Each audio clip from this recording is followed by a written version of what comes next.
L'évacuation des civils ukrainiens au centre des discussions.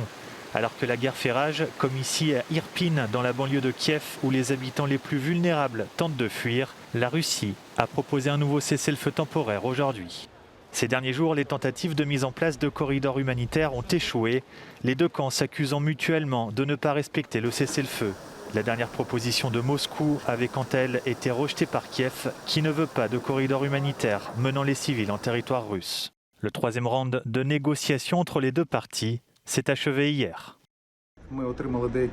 Nous avons reçu quelques résultats positifs en termes de logistique des couloirs humanitaires. Ils seront modifiés et nous recevrons une aide plus efficace aux personnes qui souffrent actuellement de l'agression de la Fédération de Russie. En ce qui concerne la voie politique clé, qui comprend un cessez-le-feu, la réconciliation et la fin des hostilités, les consultations intensives vont se poursuivre. Nous espérons qu'à partir de demain, ces couloirs commenceront enfin à fonctionner.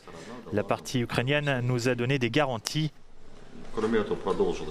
Par ailleurs, la discussion sur les aspects politiques et militaires s'est poursuivie, mais il est difficile et il est trop tôt pour parler de quelque chose de positif.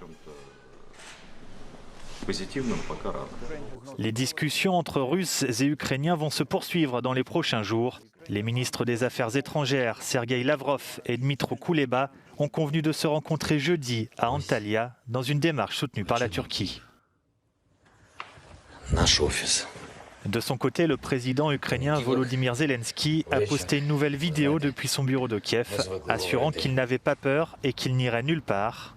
Comme d'autres villes du pays, la capitale ukrainienne s'attend à être assiégée et bombardée dans les prochaines heures.